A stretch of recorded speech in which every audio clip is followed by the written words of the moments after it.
Ketika kita punya utang, ketika kita mengatakan utang di otak kita, kita justru sedang menarik potensi-potensi utang baru. Itu like attracts like, hukum tarik menarik. Maka dia menyarankan ganti kata utang dengan keberlimpahan. Hapus dari alam bawah sadarmu kata itu, diganti dengan keberlimpahan. Bayangkan, dia mempraktekkan itu. Sampai dibuatlah film The Secret. Dan semua orang di seluruh dunia yang sudah sadar mengamalkan itu. Padahal hadis qudsinya kita yang punya. Aku bergantung sangkaan hambaku. Kita yang punya dari dulu. Tapi kita cuma pintar ngomong dan tidak mengamalkan. Anda mengendalikan pikiran sendiri atau pikiran yang mengendalikan Anda? Nah, lihat saya semua. Kebanyakan manusia itu bukan mengendalikan pikiran, tapi ia dikendalikan oleh pikiran.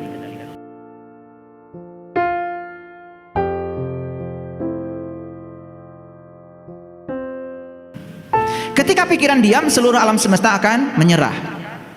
Ngerti maksudnya? Pikiran diam artinya pikiran itu tidak diizinkan loncat ke masa lalu, tidak diizinkan loncat ke masa depan. Berarti hadir di sini saat ini sekarang. Itu namanya mindfulness. Itu pentingnya kita belajar olah nafas. Lucu ya, ketika orang belajar olah nafas malah dianggap aneh. Ajaran dari mana? Padahal nafas itu adalah sang hidup pada diri kita. Tanpa nafas kita tidak ada apa-apanya. Yuk, saya mau kasih tahu sama kalian semua. Orang bikin HP ini, bikin laptop saya di depan saya ini, bernapas nggak? Bernapas. Itu hanya menggunakan napas biasa, masuk keluar, nggak diolah, bisa bikin laptop. Orang bikin pesawat pakai napas nggak? Pakai napas. Hanya menggunakan napas biasa, yang biasa aja keluar masuk seperti biasa. Itu orang bisa menciptakan peradaban yang sedemikian luar biasa. Bayangkan kalau nafas diolah. Bayangkan seperti apa semesta ini. Peradaban yang kita capai itu luar biasa. Begitu nafas diolah, kita akan bisa memasuki yang namanya kecerdasan yang melampaui pikiran. Itu yang disebut dengan intelijensia. Itu yang disebut dengan kesadaran. Makanya Rama pernah kehilangan Sinta karena Sinta dicuri oleh Rahwana. Pernah tahu cerita itu kan? Siapa Rama? Nih Rama tuh kita. Siapa Sinta? Sinta tuh kesadaran yang ada pada kita. Siapa Rahwana? Rahwana tuh pikiran kita. Karena kesadaran dicuri oleh pikiran kita, makanya Rahwana disebut Dasamuka. Dasamuka itu 10 wajah. Makanya orang yang selalu dikendalikan pikirannya selalu 10 wajah, pura-pura baik, pura-pura bahagia, pura-pura soleh, pura-pura suci, padahal enggak. Nih kalau lagi gini di masjid, semua kan kelihatan seperti sabar. Pakai peci, kelihatan seperti soleh. Pakai baju takwa, kelihatan seperti takwa. Betul? Jadi sebetulnya ketika kalian sedang duduk begini dengerin saya, kalian itu sedang menjadi diri kalian yang lain, bukan aslinya. Aslinya kalian itu di rumah, di jalan, waktu kalian nyolot ketika mobilnya kesenggol, ketika kalian pijit klakson kenceng-kenceng ketika angkot sedang menurunkan penumpang, itulah kamu. Di sini nggak pijit klakson. Paham? Ini supaya ngerti. Maaf ya, dibuka sedikit. Karena kita ini selama ini Dasamuka jadi Rahwana. Karena Rahwana itu penguasa negeri Alengka. Alengka itu pikiran, itu bahasa Sanskerta. Pikiran menguasai kesadaran, makanya Rahwana mencuri Dewi Sinta. Nah tugas kita sekarang, yuk kita ambil lagi Dewi Sinta yang diambil Rahwana itu, supaya bersama Rama lagi. Mau? Gimana caranya? Caranya cuma 2, bikin jembatan, namanya jembatan Shirathul Mustaqim. Tadi udah dijelaskan. Jadi harus dapat nikmat. Nikmat terbesar manusia adalah ketika tahu jati dirinya siapa. Ketika dia kenal dirinya, kenal Tuhannya. Lewat bantuan siapa? Lewat bantuan Hanuman. Makanya Hanuman itu perwujudan dari seorang guru, guru yang waras. Dan ciri guru yang waras itu mengajarkan kepada siswanya untuk lebih pintar daripada gurunya. Tuh. Dan gimana supaya lebih pintar? Makanya seorang guru hanya membukakan pintu. Selebihnya silahkan seorang murid memasuki pintu itu sendiri, nikmati sendiri. Maka di Quran dikatakan, hendaklah kamu berlaku lemah lembut, ya, ambillah makanan itu sesukamu. Itu di Quran surat Al-Kahfi ayat 19. Makanan apa? Makanan jiwa. Bawa tangki yang besar untuk mengambil makanan jiwa itu. Nanti jiwanya kekar, dewasa, penuh cinta kasih, tidak membeda-bedakan, bijaksana. Karena orang yang suka menyalahkan orang lain sebetulnya sederhana, ilmunya belum kemana-mana. Iya, lihat Bandung dari beca di Pasar Baru, semrawut.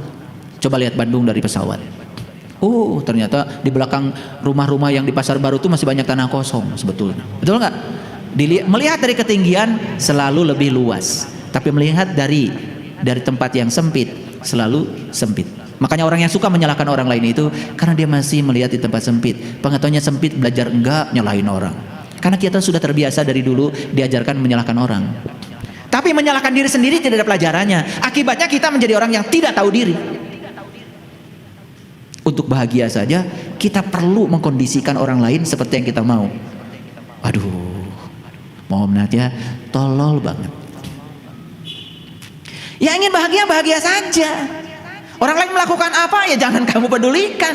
Karena kamu tidak punya kuasa untuk mengendalikan siapapun. Kamu hanya punya kuasa mengendalikan dirimu sendiri. Repot banget sih. Mau nyalakan lampu yang penting tahu saklarnya taruh di mana, kan gitu. Begitu tahu saklarnya cek langsung lampu nyala. Bahagia itu mau sekarang aja. Makanya orang bijak mengatakan kalau kamu ingin bahagia, berbahagialah sekarang. Gak usah nunggu apa-apa. Wah, saya nanti akan bahagia kalau rumah saya sudah selesai. Belum tentu umurmu sampai rumahmu selesai. Saya akan bahagia kalau perusahaan saya maju. Belum tentu umurmu sampai perusahaan maju. Kalau mau bahagia sekarang aja. Mau mati dalam keadaan menderita karena perusahaannya belum maju begitu? Bodoh banget. Mau bahagia sekarang aja. Gampang kok. Ngaji dengan saya gampang. Mau bahagia sekarang aja, ya. Nggak usah nunggu nanti. Anda mengendalikan pikiran sendiri atau pikiran yang mengendalikan Anda? Nah, lihat saya semua. Kebanyakan manusia itu bukan mengendalikan pikiran, tapi ia dikendalikan oleh pikiran. Nih nanti, ini baru permulaan nih. Saya baru berbicara tentang pikiran dulu supaya kenal. Oh, pikiran itu begitu ya mekanismenya. Nanti saya kasih tahu gimana caranya menundukkan pikiran. Ini penting ini sumber kesehatan. Kalau kita sudah bisa mengendalikan pikiran, aduh, sehat lahir batin. Ini ilmu yang sangat luar biasa. Saking luar biasanya gratis. Jadi cinta itu harus kita ambil lagi. Syaratnya bikin jembatan Shiratal Mustaqim. Harus minta bantuan Hanoman supaya cinta diambil lagi dan kemudian menyatu kembali dengan Rama. Nah, ketika sudah menyatu dengan Rama, maka sang kesadaran akan menjadi majikan dan kemudian pikiran akan menjadi pelayan yang terbaik.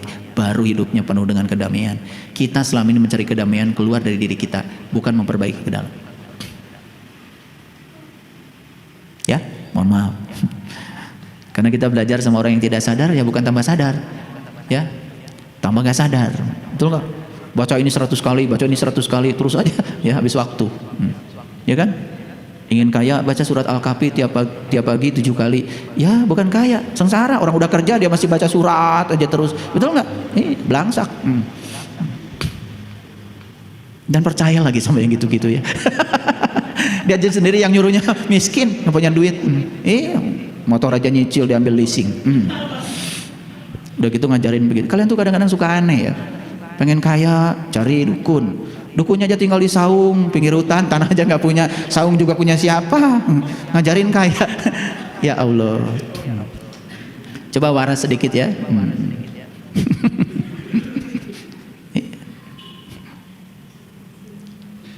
Ya, makanya saya sama kadang-kadang suka bergurau saya sama murid-murid saya. Kamu itu bikin malu aja. Kenapa ya? Ke rumah saya jangan pakai mobil jelek itu. Maaf ayah, berasa cuma bergurau aja. Besoknya dia bawa mobil bagus. Gimana nih mobil? Nyicil lah ya. Bagus. Mobil siapa ini? Mobil saya. Bukan, mobil Allah. Kamu dikasih hak guna pakai. Insya Allah nanti yang nyicil Allah, karena Allah yang punya. Oh gitu ayah. Iya. Udah masih tahu lagi sama saya. Alhamdulillah tiap bulan tepat waktu cicilannya. Gitu. Karena pikiran, betul nggak? Iya. Kayaknya saya suka bergurau ya. Ketemu saya, kamu aduh itu sepeda motor udah kayak gitu masih dipakai, sepatu butut, janganlah.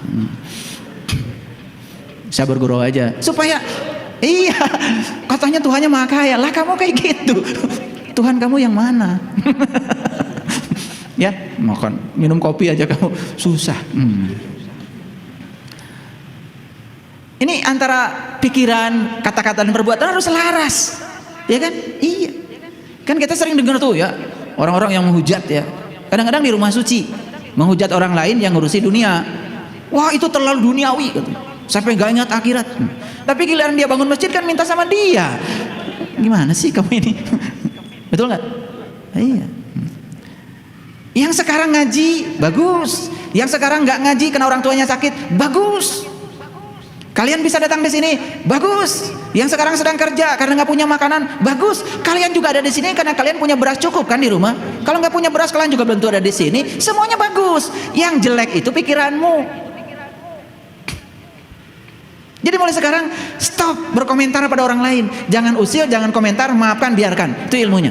Itu wiridan dari saya itu. Ya, saya nggak ngasih doa-doa yang macam-macam. Jangan usil, jangan komentar, maafkan, biarkan. Itu aja. Suami pulang terlambat, jangan usil. Jangan komentar. Sudah, siapkan teh kesukaannya, siapkan buka kaos kakinya, peluk. Udah, pura-pura nggak tahu aja. Beres urusan. Betul nggak? Lah iya, dikomentari pulang dari mana, sama siapa, kemana dulu, waduh ya ribet. Ini kan sebenarnya soal cara.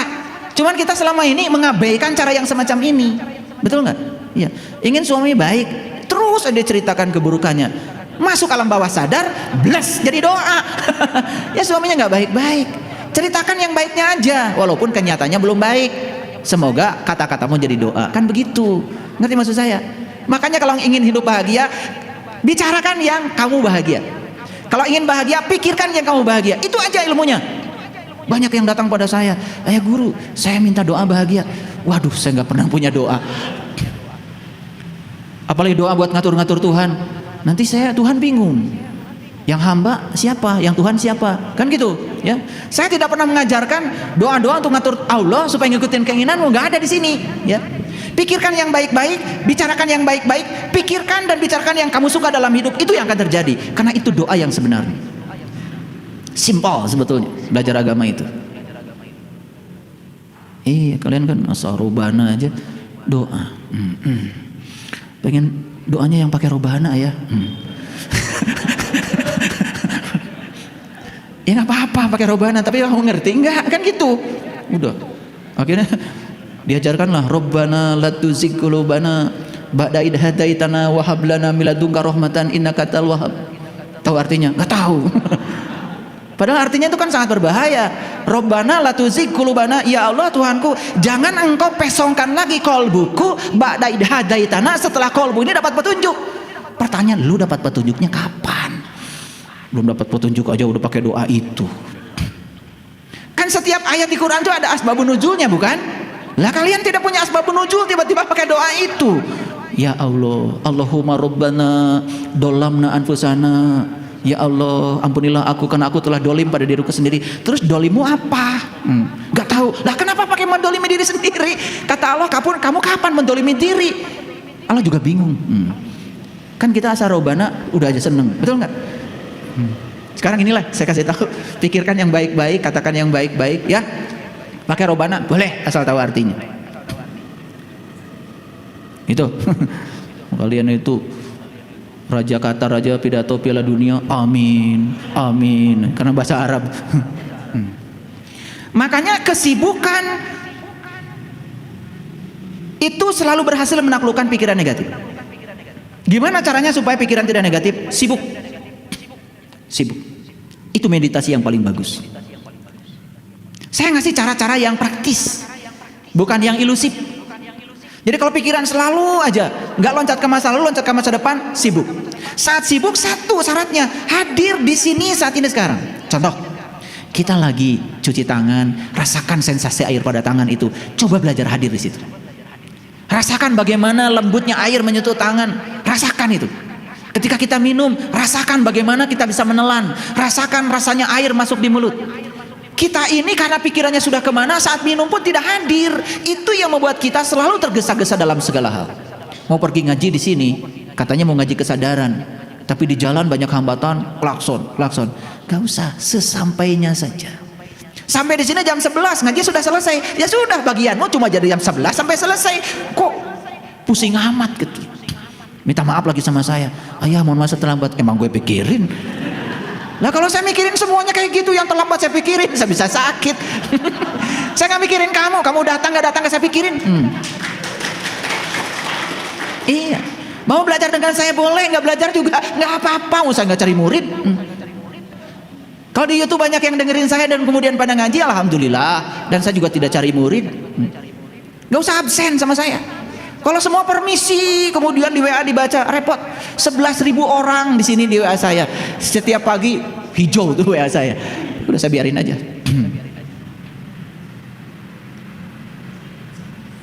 Ngerti maksud saya? Ya, ini mau ngaji kesadaran ke sini, ya. Tapi di jalan sendiri udah tidak sadar. Angkot berhenti, marah.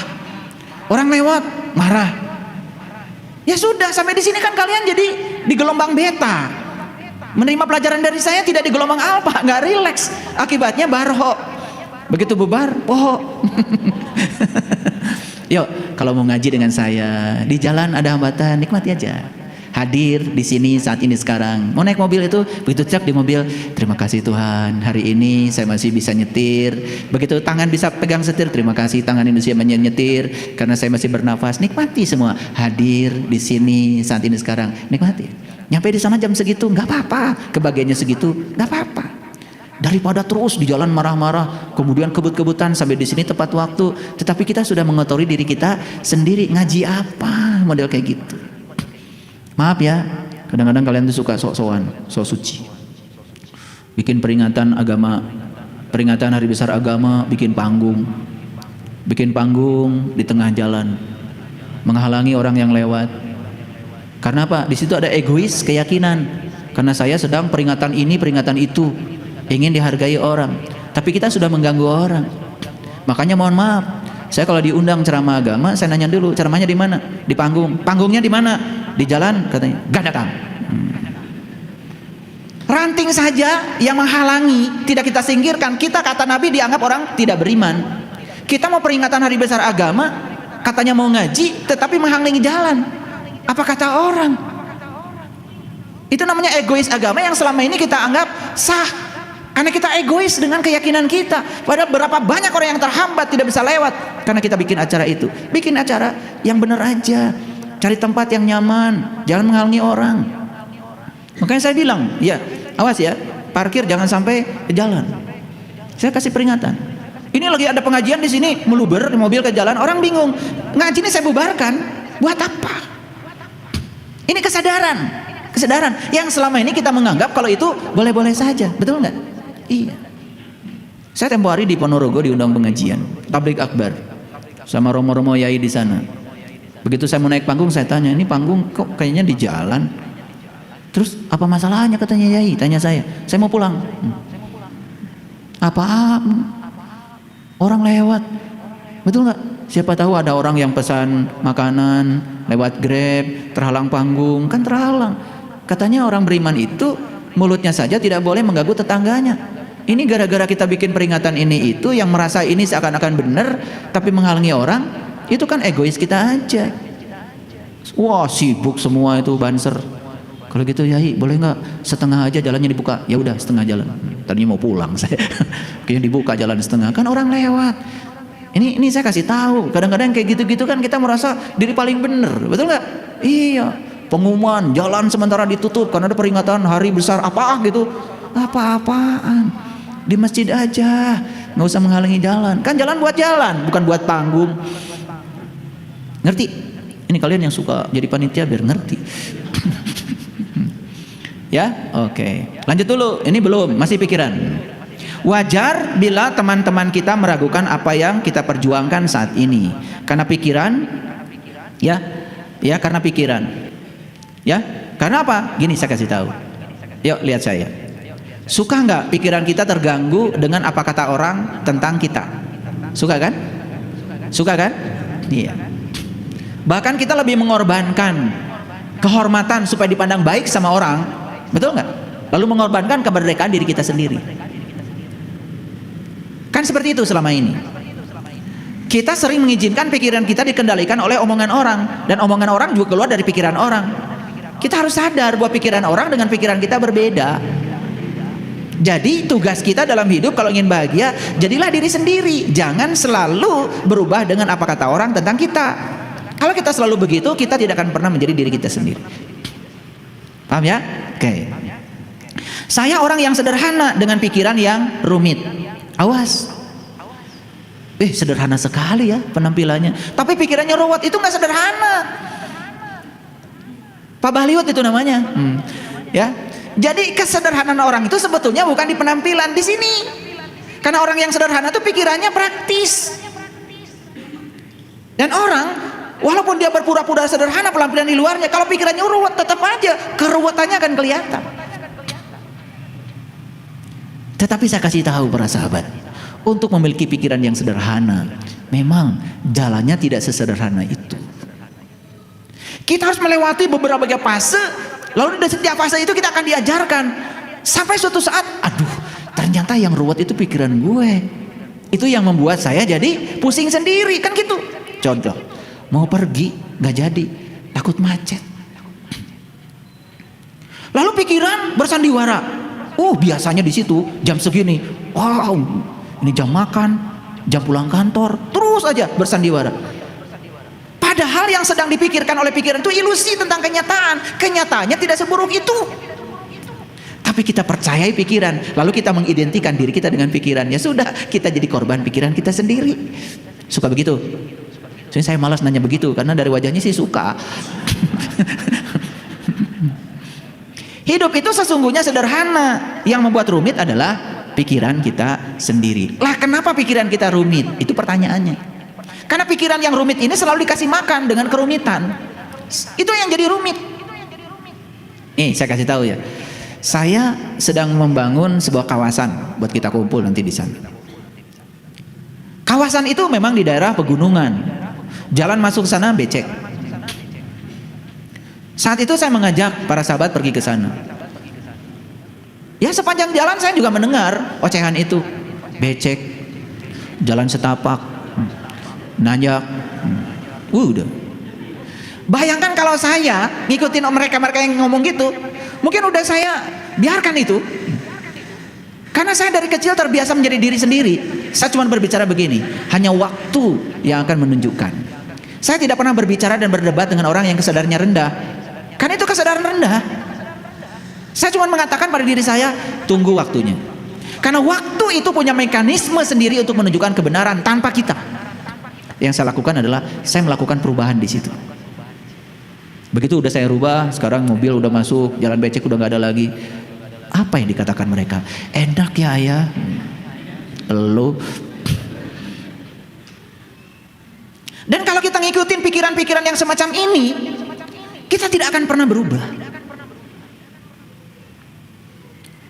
Inilah bahayanya ketika kita mengizinkan kita dikendalikan oleh pikiran kita dan dikendalikan oleh pikiran orang lain. Ini saya kasih tahu. Ada yang bertanya pada saya, kapan itu datang dari kesadaran, kapan itu datang dari pikiran? Sesuatu yang datang dari pikiran itu berulang-ulang. Tapi kalau datang dari kesadaran, tidak pernah diulang. Cuma sekali, sekali. Dan itu yang tidak pernah kita ikuti. Begitu kesadaran mengatakan kasih, lambat sedikit pikiran mulai menggoda. Enak aja yang cari duit kita. Mulai itu yuwaswisu fisudur. Kesadaran kita diganggu tuh. Itulah yang disebut dengan setan. Setan itu adalah pikiran gelap kita yang tidak disadari, yang tidak diterangi oleh cahaya ilahi, yang sedang membisikkan kesadaran kita sendiri. Pikiran yang semacam itu akan terus menggoda. Itu namanya setan.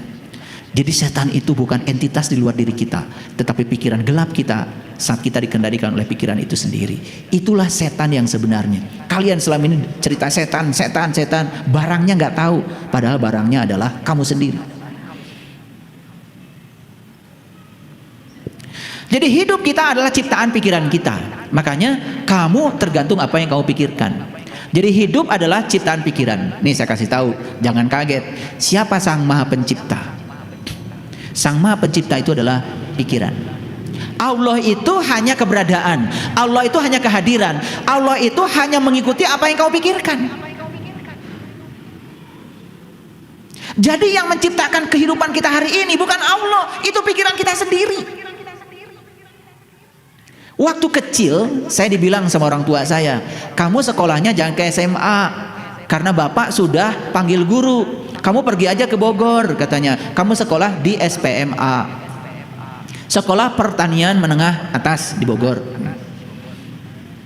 Saya tanya sama bapak, terus nanti saya kerjanya apa pak? Kamu nanti kalau sudah lulus kembali ke sini, nanti bapak daftarkan mumpung bapak masih kerja. Kamu nanti kerja di perkebunan sini. Ya saya dari kecil memang tidak punya pikiran kerja di situ, gitu. Ya udah. Kemudian saya dengan rasa hormat yang tinggi pada orang tua saya, mohon maaf pak, khusus yang masalah ini saya tidak ngikutin pikiran bapak. Terus kamu kemana? Saya mau ke SMA aja pak, karena saya ingin ke perguruan tinggi. Bapak saya mengatakan, perguruan tinggi biayanya dari mana? Biar saya jalan sendiri. Dan karena saya punya pikiran yang begitu dan tidak mengikuti bapak saya, ya saya alhamdulillah SMA gratis, masuk ke perguruan tinggi gratis, bahkan sekolah semua level-level saya gratis, nggak bayar. Bahkan saya bisa sekolah di sekolah yang bagus, gratis lagi.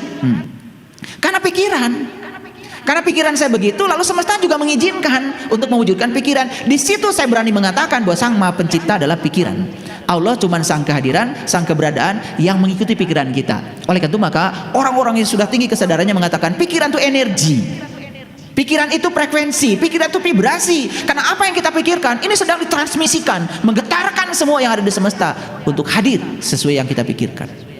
Itulah bahayanya pikiran ketika pikiran buruk. Makanya saya sangat hati-hati ketika berpikir, tidak pernah berpikir sedikit pun yang buruk. Ini yang kemarin ikut saya ke Jelekong.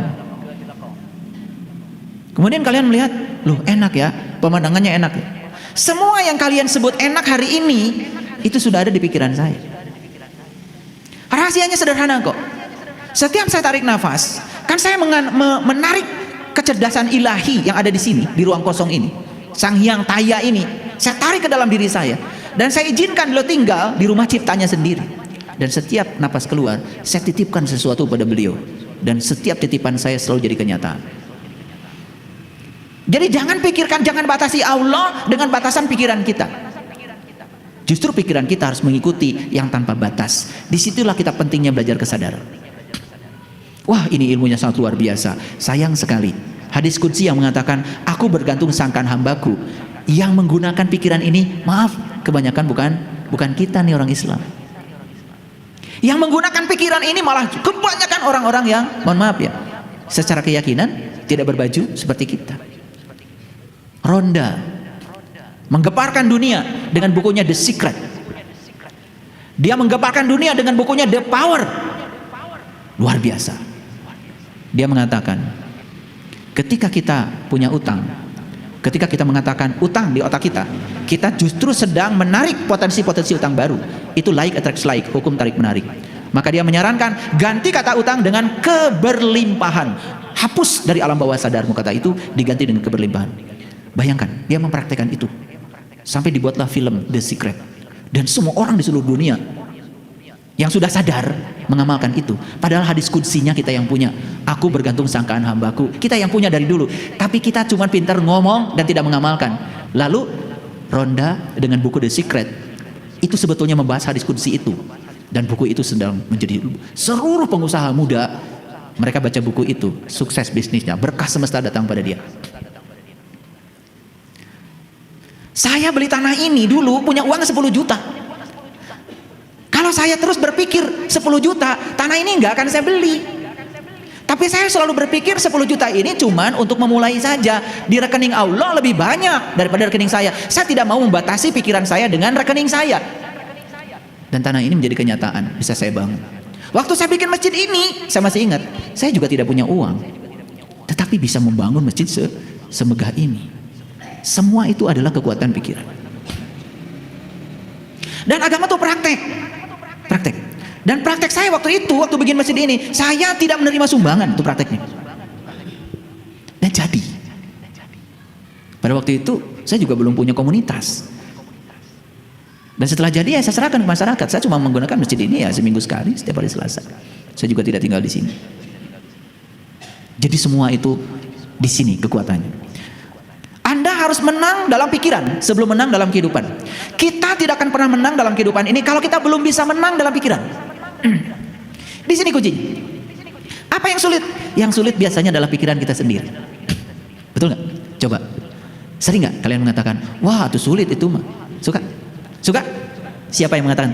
Pikiran. Padahal kita sendiri belum mencoba. Betul nggak? Ini saya kasih tahu nih.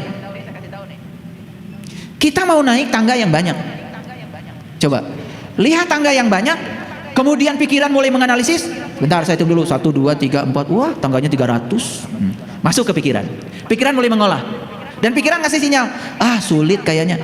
Kayaknya saya nggak bisa deh naik tangga ini. Masih ingat gak kalian waktu naik Gunung Salam? Ada jamaah kita yang usianya 82 tahun dari Majalaya. Saya cuma katakan, tundukkan kepalamu, tundukkan kepalamu. Tidak ada pikiran, tidak ada tanjakan. Tanjakan hanya ada di pikiran. Kamu melangkah 1 langkah di depan dan tundukkan wajahmu. Lihat 1 langkah di depan. 1 langkah di depan tidak ada tangga, tidak ada tanjakan. Tanjakan hanya ada di pikiran. Terus panjang saya berbicara begitu saya. Ternyata semuanya bisa naik di Gunung Salam yang ketinggiannya sangat curam. Dan sampai di atas bahkan ada yang mengatakan pada saya, ayah nanti saya turunnya gimana? Entar turunnya ada lagi caranya. Saya bilang. Kaget karena dia bisa naik gunung setinggi itu. Bahkan ada sahabat kita dari Malaysia pertama kali naik gunung. Dan baru kali itu sampai di puncak gunung. Sampai di puncak gunung sampai tanya sama saya, ayah nanti turunnya gimana? Entar ada caranya, saya bilang. Turunnya saya ngomong lagi. Itulah hebatnya. Saya sering bawa jamaah naik Jabal Nur. Saya bilang, tidak ada tanjakan, tidak ada tangga. Tangga dan tanjakan hanya di pikiran. Lihat 1 langkah di depan. Lihat 1 langkah. Jalan aja. Ternyata bisa sampai di Jabal Nur. Itulah hebatnya pikiran. Jadi sebetulnya kita selama ini sering tertipu oleh pikiran kita sendiri. Wah itu susah. Ya, makanya saya pernah mengatakan, jangan bertanya tidak mungkin, tetapi bertanyalah bagaimana caranya. Bertemu Allah, wah susah. Itu kan cuma bisa para nabi, para rasul. Kita ini kan bukan nabi dan rasul. Iya, kata siapa lo nabi? Dan kata siapa lo rasul? Kita ini kan pengikutnya. Yang namanya pengikutnya harus meneladani beliau-beliau itu kan. Nah kalau beliau bisa bertemu, kalau kita ngikutin kan bisa bertemu. Kan itu janji Allah dalam Al-Quran. Kan begitu. Ya. Barang siapa yang ingin dicintai Allah, maka ikutilah aku. Kan gitu. Ikuti saja. Ikuti jalan yang beliau sudah tempuh. Jangan berpikir sulit dulu. Nih saya kasih tahu. Pak RT saya temui sekarang belum tentu ada di rumah. Mungkin sedang di pasar. Kalau saya kejar ke pasar, juga siapa tahu baru saya nyampe di pasar, Pak RT udah naik motor. Gak tahu mau pergi kemana tuh Pak RT. Susah kan ketemu Pak RT? Sedangkan Allah bersamaku, lebih dekat kepadaku daripada urat nadi leherku. Gak pernah tidur, gak pernah ngantuk, gak pernah istirahat. Kapan saja kita mau menemuinya, dia sudah siap, pintu gapuranya sudah terbuka. La ta'khudhuhu sinatun wa la naum. Jadi kalau ada orang mengatakan ketemu Allah lebih susah daripada ketemu Pak RT, itu karena sedang ditipu oleh pikirannya sendiri. Ketemu Pak RT lebih susah daripada ketemu Allah. Kalian ketemu saya susah. Saya belum tentu habis ngaji ada di rumah. Siapa tahu kelayaban sama istri saya. Ya kan saya juga sukanya kelayaban.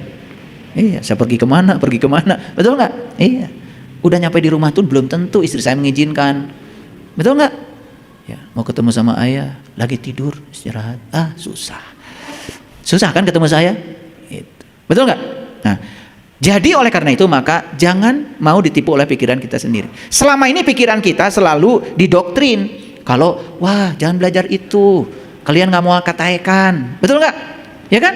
Wah nanti bisa gila segala. Masa belajar tentang Tuhan seseorang bisa gila gitu? Sedangkan Tuhan sendiri mengatakan, man kana yarju liqa Allah fa inna ajalahu la'at. Barang siapa yang harap jumpa dengan Allah, pasti saatnya akan tiba. Pasti saatnya akan tiba. Siapa yang akan menibakkan kita pada saat itu? Pikiran. Paham? Oke, lanjut ya. Nah, jangan main-main dengan pikiran, karena pikiran tidak pernah main-main. Jangan main-main dengan pikiran, karena pikiran itu tidak paham main-main. Pikiran tidak bisa membedakan ini main-main atau bukan.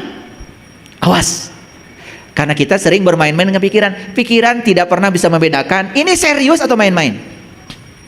Sementara kita suka main-main. Misalnya kita bergurau, mengatakan itu dan ini, ngikutin pikiran kita, main-main sih awalnya, tetapi direspon oleh pikiran, itu bukan main-main, karena pikiran tidak paham main-main. Kasih tahu ya, gitu. Lanjut. Kebahagiaan manusia tergantung pikirannya, bukan keadaannya. Setuju dengan saya? Nih, saya kasih tahu. Kita misalnya lagi sakit. Jelas, lagi sakit berarti secara alami kita sedang mengalami rasa sakit. Rasa sakit itu alami. Tetapi penderitaan dari rasa sakit itu pilihan. Bisa menderita karena rasa sakit atau tidak, itu pilihan. Dan saya sudah membuktikannya.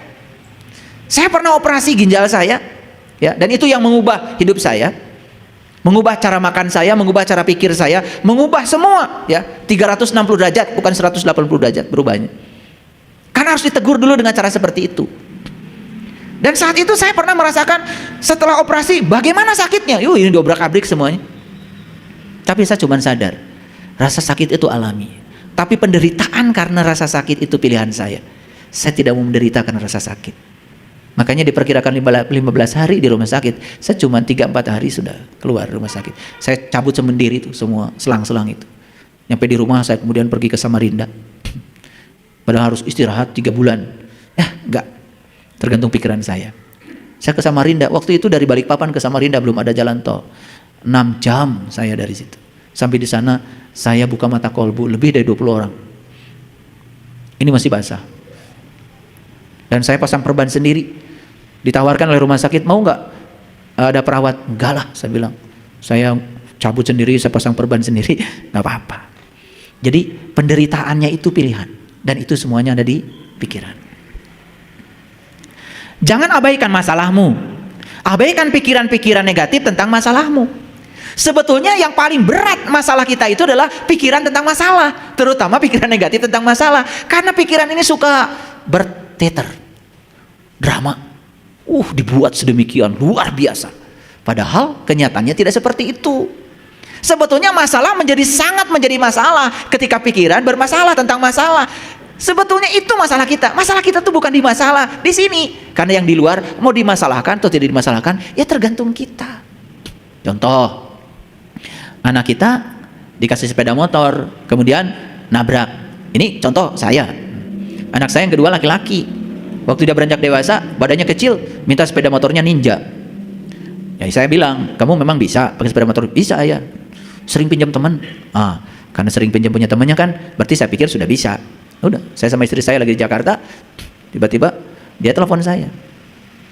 Sepeda motornya itu pakai ngebut, ya Ninja kan pengennya ngebut terus. Nabrak tukang bakso. Dia sangat takut berbicara kepada saya, padahal saya tidak pernah menyalahkan. Kemudian saya bilang, kamu gimana? Apa yang sakit? Gak apa-apa ya, cuman ini. Ya udah, nanti ke puskesmas ya. Ini sepeda motor gimana? Hancur ya? Ke bengkel kan ya? Tukang bakso, hitung semua piring yang pecah berapa, mangkok yang pecah berapa, baksonya berapa, nanti ayang bayar. Lebih bagus kita berfokus pada solusi daripada kita berfokus pada masalah. Karena pikiran kita yang negatif ini sering berfokus pada masalah. Langsung dimarahin, kamu sih gak hati-hati. Lah marah tidak menyelesaikan masalah. Yang menyelesaikan masalah itu sepeda motor bawa ke bengkel. Kalau anak kita sakit bawa ke rumah sakit. Kalau tukang baksonya sakit bawa ke rumah sakit. Baksonya amburadul bayar. Selesai kan? Apa masalahnya? Masalah terbesar adanya di sini. Karena kita sering mengidentikan diri kita seakan-akan diri kita adalah pikiran. Saya kasih tahu para sahabat, diri kita bukan pikiran, bukan tubuh. Karena diri kita adalah pengamat bagi pikiran. Si pengamat pikiran itulah diri kita. Itu yang disebut dengan kesadaran itu. Kenapa kesadaran kita tidak muncul selama ini? Karena kita belum tahu siapa jati diri kita yang sebenarnya. Jadi tetap saja solusinya adalah kenali siapa dirimu. Itu. Makanya kalau kita sudah kenal siapa diri kita, kita akan kenal siapa Tuhan kita. Di situ kesadaran kita akan mulai menanjak. Dan ketika kesadaran berkuasa dalam diri kita, pikiran akan dikuasai kesadaran. Sehingga kita tidak akan pernah mengidentikan diri kita sebagai pikiran. Nanti pada titik tertentu akan sampai pada titik di mana ternyata masalah itu tidak ada.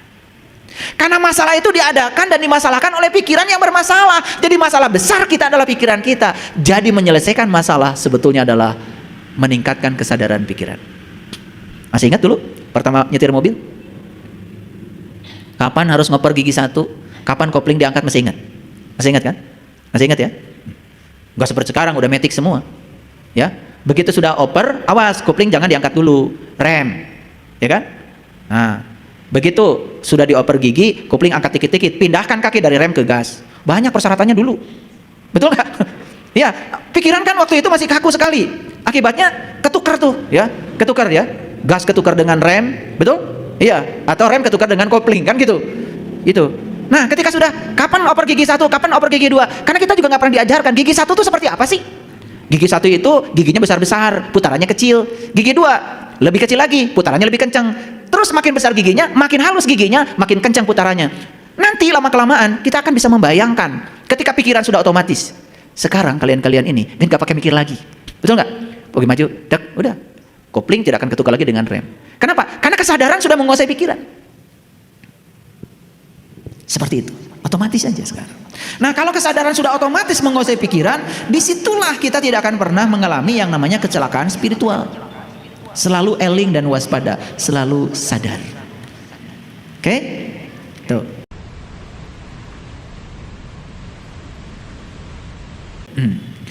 Pikiran besar datang dari hati, bukan dari perkataan orang lain. Pikiran buruk lebih buruk daripada keadaan itu sendiri. Jadi keadaan sering diperburuk oleh pikiran buruk. Kenyataannya tidak seburuk yang dipikirkan. Betul? Kalau kita menutup diri dan tidak mau membuka pikiran, kita tidak akan menjadi orang yang tak pernah bisa belajar apa-apa. Itu sebabnya syarat pertama untuk bisa belajar adalah membuka pikiran. Kalau pikiran kita masih tertutup sampai hari ini, kita tidak akan pernah tahu apa-apa. Jadi pikiran itu bisa menjadi sumber penderitaan, juga bisa menjadi sumber kebahagiaan. Jadi kalau begitu, siapa pencipta surga dan neraka? Selama ini kan kita bilang pencipta surga dan neraka Allah. Ya Allah, pencipta surga dan neraka adalah pikiranmu. Ini mau jadi surga, ini mau jadi neraka, terserah pikiranmu. Makanya pikiran orang-orang yang masih berisik, kesadarannya rendah, digambarkan seperti air terjun. Air terjun itu gemuruh terus, dasarnya nggak kelihatan.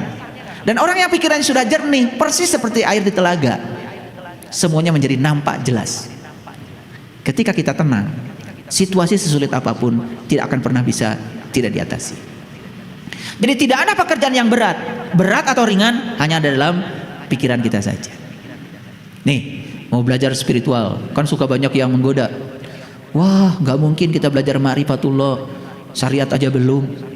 Karena kita menganggap syariat, thariqat, hakikat, ma'rifat itu tingkatan-tingkatan ilmu. Padahal tidak, itu harus nyata sekaligus, harus berpadu. Nabi Muhammad mengatakan awaluddin ma'rifatullah. Awalnya agama bukan syariat, awalnya agama itu ma'rifat, puncaknya agama baru syariat. Setelah kita tahu dan mengenal kepada Allah, kan kita ingin mengekspresikan diri kita kepada Dia. Betul? Sang Maha segalanya. Cara mengekspresikan diri kita kepada Dia diwujudkan dalam ritual-ritual ibadah. Makanya ada ibadah sholat dan lain-lain. Ritual itu akan menjadi ada ruhnya kalau kita sudah tahu siapa yang kita sembah. Jadi syariat, thariqat, hakikat, ma'rifat bukan tingkatan-tingkatan ilmu. Makanya kalau sudah ma'rifat bisa menyelesaikan 3 tingkatan di bawahnya. Tapi kalau lewat jalan syariat, kita tidak akan bisa menyelesaikan yang di atas. Karena melihat dari atas selalu lebih mudah ke bawah daripada dari bawah ke atas. Langit itu bisa menyaksikan bumi, tapi bumi belum tentu bisa menyaksikan seluruh langit. Makanya berjalan dari atas lebih mudah daripada berjalan dari bawah.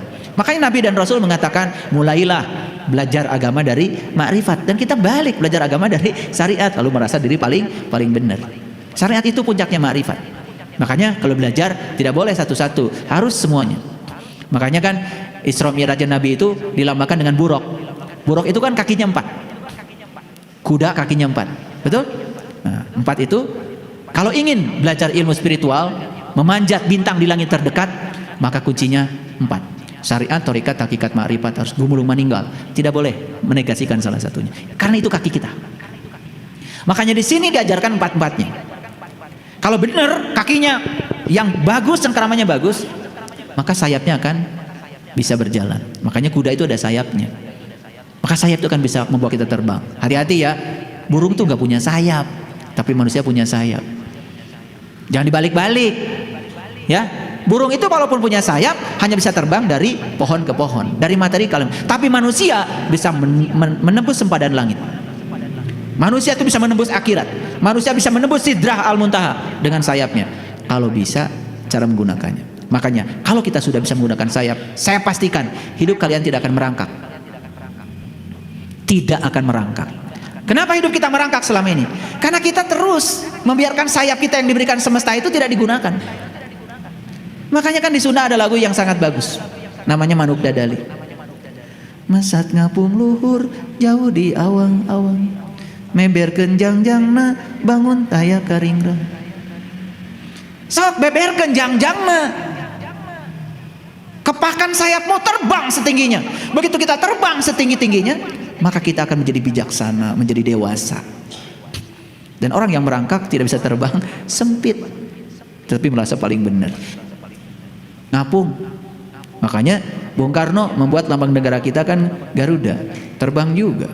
Nabi Muhammad kan mengabarkan kepada kita, beliau Isra Mi'raj juga pakai buruk, terbang juga. Betul nggak? Iya. Cerita tentang burung hudhud dalam Al-Quran itu juga sangat banyak, bahkan diabadikan di Candi Borobudur. Pertanyaan saya nih bagi kalian semua nih yang ada di sini, sudah bisa menggunakan sayap? Yang belum bisa ya segera belajar, kalau enggak ya merangkak terus. Kita mau pergi ke Sumatera Barat, ke Minangkabau, pakai pesawat itu cuma dari Jakarta sejam setengah udah hinggap di Minangkabau. Pakai bis merangkak berapa hari? 3 hari toh? Apalagi jalan kaki. Mau sampai kapan? Betul? Padahal kita sejatinya punya sayap, cuman sayap kita tuh selama ini tidak pernah digunakan. Makanya saya tahu yang belum bisa menggunakan sayap beda wajahnya. Ya. Yang sudah bisa menggunakan sayap juga beda wajahnya, ya. Ya. Karena kedewasaan kelihatan tercermin. Maaf ya, maaf kalau saya bicara begitu. Jadi pikiran adalah sumber dari penderitaan dan kebahagiaan. Surga dan neraka itu semua masalah psikologis, bukan masalah geografis. Ini jadi surga, ini menjadi neraka, tergantung pikiran. Aduh, yang pikirannya sudah positif terus, bening, jernih, tidak pernah berburuk sangka. Aduh, surga. Surga. Sudah pikiran jernih, duitnya banyak. Aduh. Surga. Pikiran kusut, duit nggak punya, wajah kusut juga. Waduh, dikit-dikit marah, dikit-dikit tersinggung, betul nggak? Yang keluar dari sini kata-kata yang menjijikan. Duh, hidup kayak gitu ya, jadi sampah. Boro-boro nulung kanu butuh, nalang kanu susah, ngahudangkeun kanu sare, nyangan kanu paekeun. Boro-boro napa kanu poho, nganter kanu keun. Yang kayak gitu, ruwat aja, ya? Iya. Saya juga dulu kalau lihat wajah-wajah kalian itu suka sedih ya, kayak uka-uka. Berhentilah mencemaskan sesuatu berlebihan. Ingatlah, khawatir adalah imajinasi pikiran untuk menciptakan sesuatu yang tidak diinginkan. Dan pikiran itu suka menggoda kita untuk tidak mau melakukan sesuatu. Ini saya kasih tahu. Bisnis yuk. Yang jualan itu sudah banyak, nggak akan laku. Balik modal juga udah untung. Terus aja begitu. Itulah pikiran. Pikiran itu selalu mencari alasan untuk tidak berbuat. Ini saya kasih tahu. Kalau kita sedang diimajinasikan oleh narasi dari dalam diri kita, di mana kita sedang mencari-cari alasan untuk tidak berbuat, ingat, itu dari pikiran. Dan pikiran bukanlah dirimu. Itu adalah egomu. Itu yang disebut dengan pikiran palsu. Itulah syaitan itu. Syaitan tuh pakai jilbab, pakai kacamata, pakai peci juga. Segala sesuatu yang kau bayangkan mungkin saja akan terjadi. Maka bayangkanlah hal-hal baik dengan pikiran yang positif. Karena pikiran adalah Sang Maha Pencipta. Saya dulu pernah ngasih PR nih sama anak-anak spiritual saya. PR-nya begini. Jika ada masalah, maka kembalikanlah kepada Sang Maha Pencipta. Saya tanya, ngerti nggak? Ngerti ayah. Jadi kalau ada masalah, saya kembalikan pada Allah. Loh,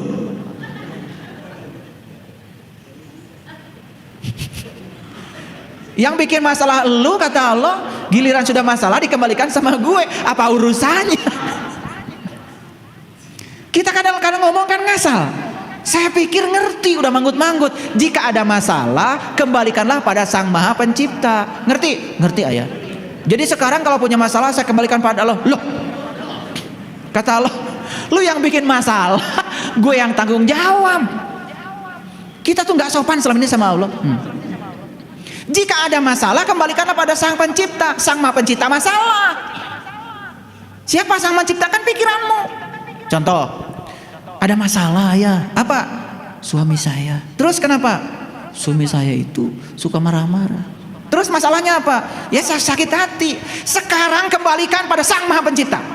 Karena kamu sudah mencipta, ingin suamimu seperti yang di pikiranmu. Sekarang terima dia apa adanya, sekalipun dia sedang marah, gak ada masalah. Besok-besok ketemu saya, betul ayah.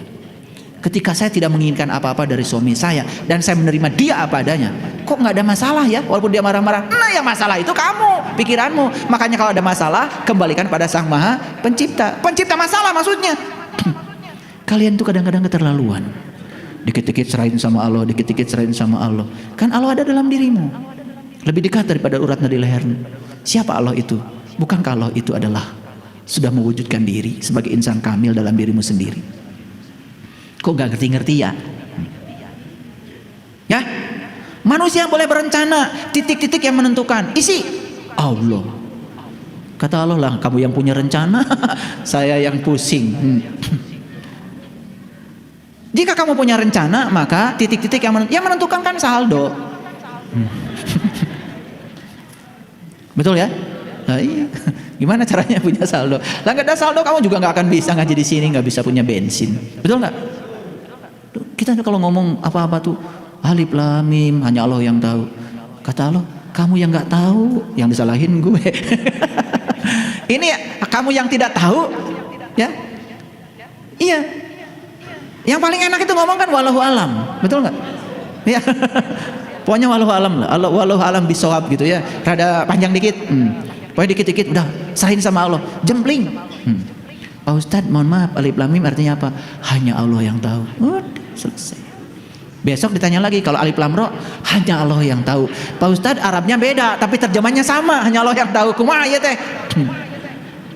Tapi kita akan titik di situ, betul nggak? Tidak mencari, betul?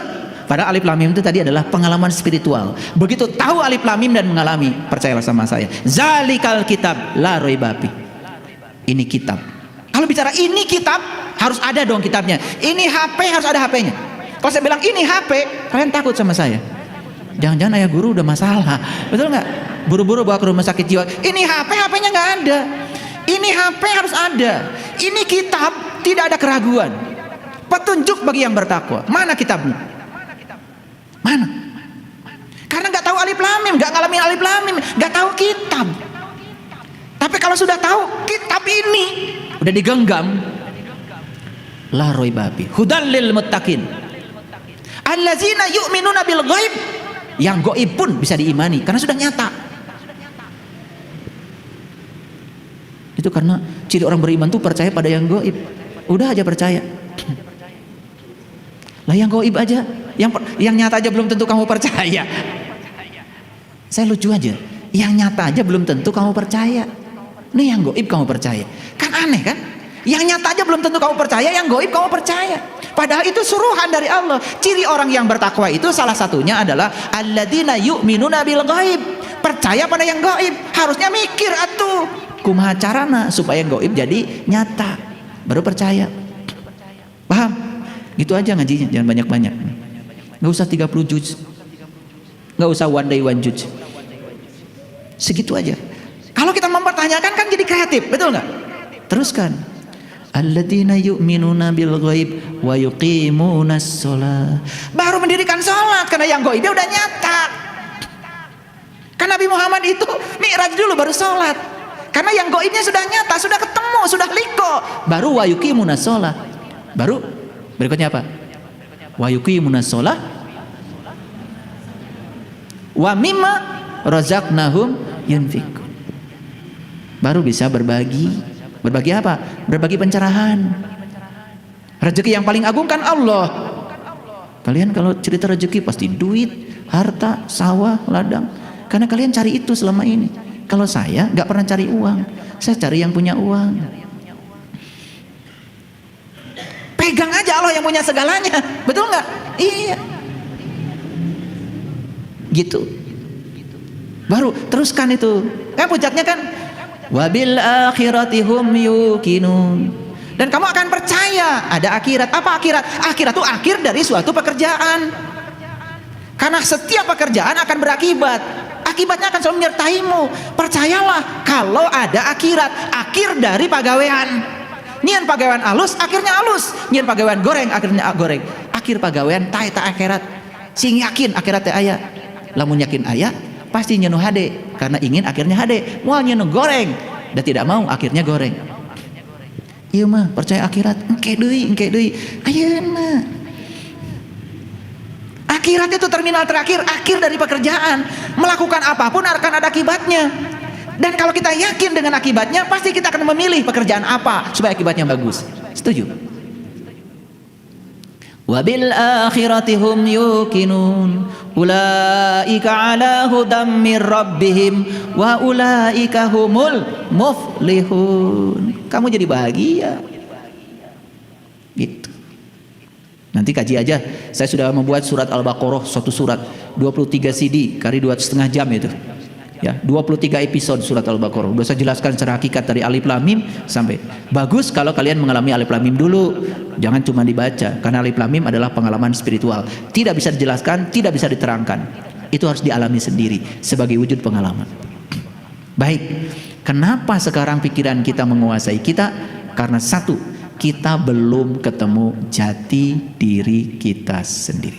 Makanya temui dirimu, temui diri sejatimu. Siapa yang kenal dirinya, dia akan kenal kepada Tuhannya. Begitu kita sudah mengenal siapa diri kita, maka kita akan selalu berada di puncak kesadaran. Walaqad ra'ahu nazlatan ukhra inda sidratil muntaha indaha jannatul ma'wa id yaghsha sidrati ma yaghsha. Berada di puncak kesadaran, kita akan selalu eling lan waspada manunggaling kaulalan Gusti. Itulah tauhid yang sebenarnya. Tauhid bukan mengesahkan Allah, tetapi setiap saat mengesah bersama dengan Dia. Saya sejak mengawali ceramah ini sampai sekarang, saya tidak bisa melupakan Dia. Saya juga tidak bisa terpisah dengan Dia, karena saya selalu terhubung dengan Dia.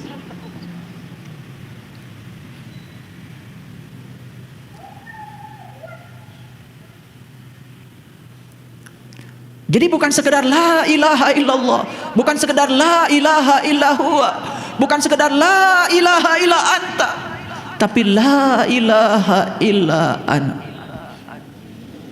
Itu semua mewujud menjadi rasa yang dalam. Itu tauhid. Tauhid itu bukan ilmu untuk mengesahkan Tuhan, ilmu mengesah bersama Allah setiap saat. Dan kalau kita mengesah bersama Dia setiap saat, kita tidak akan terjebak benar salah lagi. Tidak terjebak baik buruk lagi.